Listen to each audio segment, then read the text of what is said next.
Quis ut Deus? Qui est comme Dieu? Cette question de Saint Michel Archange, en réponse à la révolte de Lucifer, nous rappelle que nous courons un grave danger. L'orgueil, évidemment, mais pas seulement. Pour l'historien, le drame consiste à juger une personne et une époque avec des critères anachroniques, c'est-à-dire que nous jugeons une période historique selon la mentalité de notre époque. Le risque est encore plus grand quand nous parlons de Saint Michel. Comment percevoir, depuis notre nature humaine blessée par le péché, l'humilité et l'innocence de Saint Michel, en même temps que son rôle de prince des armées célestes? Notre méthode historique sera donc d'imiter les enfants et d'ouvrir notre cœur à l'émerveillement devant les hauts faits et gestes accomplis par Saint Michel Archange pour la France au long des siècles. Saint Michel a-t-il fait à Tolbiac une catéchèse baptismale? En 496, à la bataille de Tolbiac, Clovis, roi des Francs, sentant que les Alamans prenaient le dessus, a invoqué le Christ pour qu'il lui donne la victoire. Ayant remporté la bataille, Clovis reçut le baptême avec 3000 de ses soldats le soir de Noël 496. Plusieurs récits relatent que c'est grâce à une intervention de Saint Michel Archange au cœur de la mêlée que les Francs ont pu prendre l'avantage. C'est la raison pour laquelle, dans le sacre des rois de France, l'invocation de Saint Michel tenait une place centrale, notamment au moment de la bénédiction de la bannière du roi. Suite à la conversion des Francs, le pape Anastase écrivit à Clovis et à Sainte Clotilde, qui avait mis la France sous la protection spéciale de Saint Michel Archange. Daigne le Seigneur accorder à vous et à votre royaume sa divine protection, qu'il ordonne à Saint Michel, qui est votre prince, et établi pour les enfants de votre peuple, de vous garder dans toutes vos voies et de vous donner la victoire sur tous vos ennemis. Ainsi, le pape Anastase a entériné le lien qui unit Saint Michel à la France, lien qui est d'autant plus important pour nous qu'il est à l'origine même de la naissance de notre pays.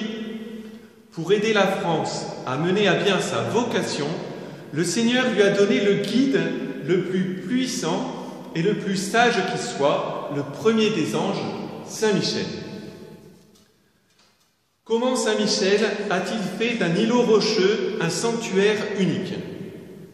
Nous sommes en 709, sous le pontificat du pape Constantin, quand l'évêque d'Avranches, une ville de Normandie, fait un rêve étrange. L'archange Saint Michel lui demande très clairement « Je veux être honoré ici, comme au mont Gargano, édifie pour moi un temple sur le mont Tombe. » Le mont Tombe n'est alors qu'un amas rocheux sur lequel des ermites ont bâti 2 chapelles. La mer a rongé la roche tant et si bien que le mont est devenu une île. Mais que penser de ce songe? L'évêque ne veut pas y prêter trop attention. Saint Michel voudrait être honoré en France, comme au mont Gargano, où il est apparu vers l'an 490, à l'évêque Siponto, pour lui demander la construction d'un lieu saint en son honneur. Non, ce songe doit être le fruit de son imagination. Mais, quelques nuits plus tard, l'archange réapparaît à Aubert en songe et lui dit « Tu dois obéir sans délai !» L'évêque ne sait plus que penser. Il décide de jeûner pour demander à Dieu de l'éclairer sur la nature de cette demande et s'il s'agissait du démon. Une 3e fois, Saint Michel intervient. « Incrédule, tu mets trop de temps à croire !» lui lance-t-il en lui administrant une chiquenaude sur le front. Aujourd'hui encore, sur le crâne du désormais Saint-Aubert, on peut voir distinctement la blessure administrée à l'évêque par le Saint-Ange le soir de sa 3e apparition. Cette fois-ci, plus de doute. Aubert se met au travail. Le chantier avance, mais voici qu'un souci se présente. Pour la dédicace de l'Église, il faut une relique. Mais comment trouver une relique d'ange? Envoie un messager au mont Gargano, lui indique Saint Michel, qu'il rapporte un fragment du marbre où je me suis posé et un morceau du drap vermeil que j'ai laissé sur l'autel.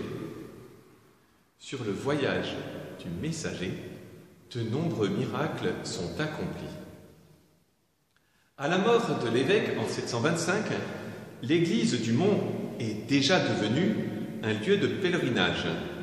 Le bruit s'étant répandu que de nombreux miracles se produisaient en cet endroit, les pèlerins y accourent bientôt en foule, apportant aux chanoines leurs offrandes qui servirent à développer les constructions de la future abbaye.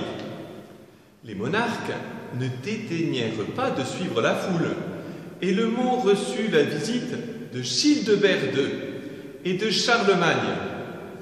Le duc de Normandie, c'est lui, Richard Ier, qui fit abattre l'oratoire de Saint-Aubert et fit construire à sa place, en 966, sur le faîte même du rocher, une vaste église entourée de bâtiments spacieux, et il y installe 30 moines du Mont Cassin. Richard II poursuit l'œuvre de son père et fit élargir le sommet du mont en faisant construire d'épaisses voûtes tout autour qui serviront d'assises à une église plus vaste. C'est dans ce soubassement que la crypte Notre-Dame-sous-Terre trouve sa place. L'abbaye ne cessera de s'agrandir au fil des siècles pour devenir la merveille que nous connaissons aujourd'hui.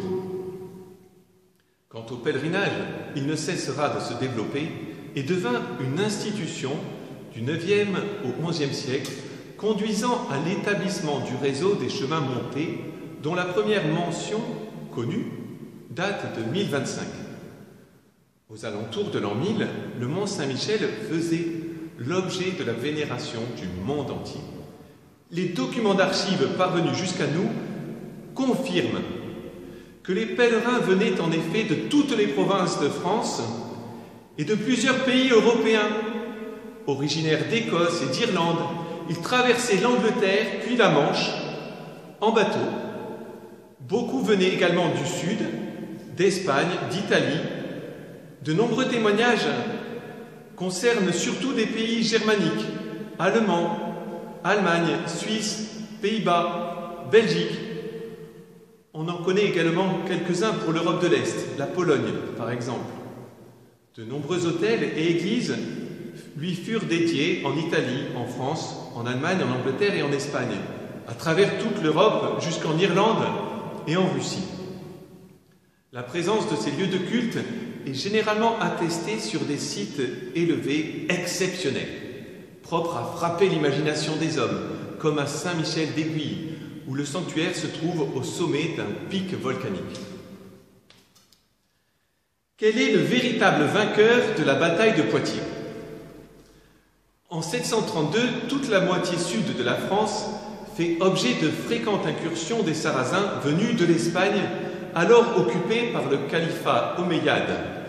Charles Martel, maire du palais, c'est-à-dire une sorte de premier ministre tout-puissant de la dynastie mérovingienne, alors finissante, réunit une armée de chevaliers pour affronter les envahisseurs.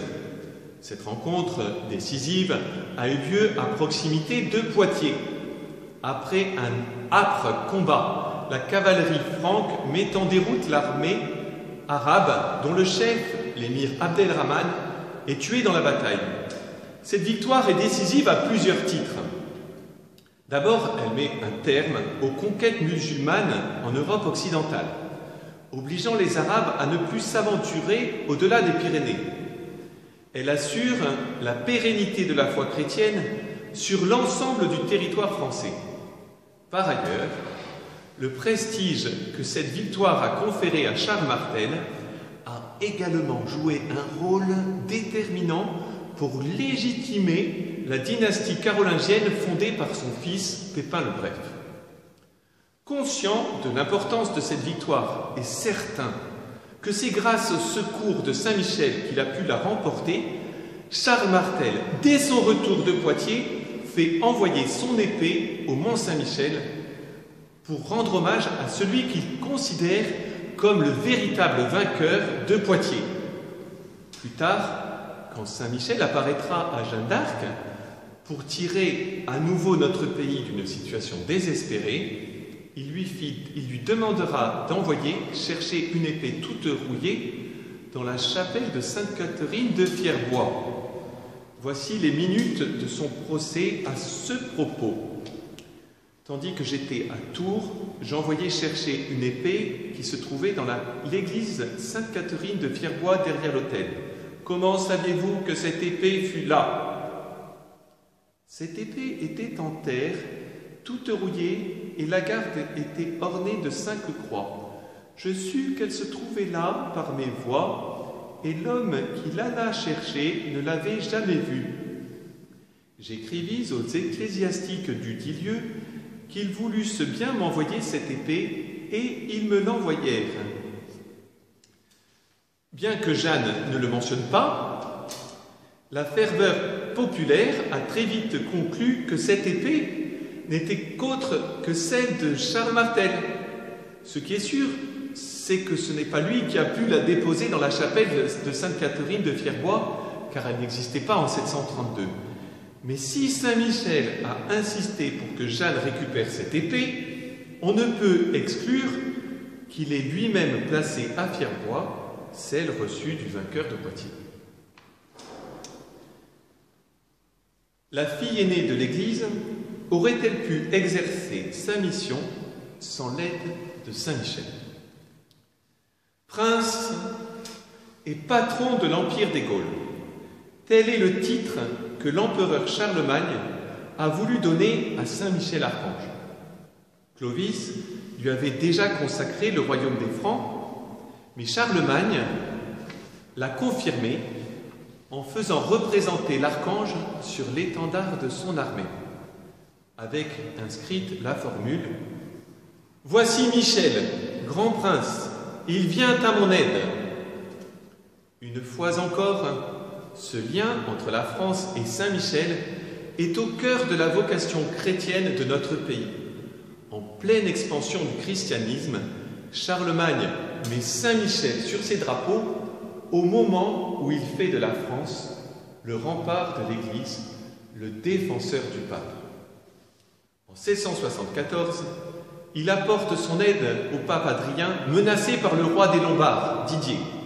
Puis, il mène des expéditions en Espagne pour soutenir les chrétiens face aux Maures. Enfin, en 799, il se porte au secours du pape Léon III, faussement accusé par ses adversaires de nombreux crimes et emprisonné en attendant d'être jugé. Charlemagne le fait libérer et escorter jusqu'à Rome, réhabilitant ainsi le successeur de Pierre. C'est en remerciement pour sa fidélité que le Saint-Père le couronne empereur d'Occident en l'an 800. Une mosaïque de l'époque relate symboliquement ce lien entre le roi des Francs et l'Église. Elle le représente en effet comme ceci. Saint-Pierre, premier chef de l'Église, remettant un étendard à Charlemagne. La protection de Saint-Michel se poursuivra ensuite tout au long de l'histoire de France, notamment, comme nous le disions, avec Sainte Jeanne d'Arc, à qui Saint-Michel va révéler sa vocation pour délivrer la France des Anglais. Aujourd'hui encore, nous devons confier notre pays à son protecteur, Saint-Michel. Au nom du Père et du Fils et du Saint-Esprit. Amen. Saint-Michel Archange, défendez-nous dans le combat. Soyez notre secours contre la malice et les embûches du démon. Que Dieu lui commande, nous vous en supplions. Et vous, prince de la milice céleste, repoussés en enfer par la force divine, Satan et les autres esprits mauvais qui rôdent dans le monde pour la perte des âmes. Au nom du Père et du Fils et du Saint-Esprit. Amen.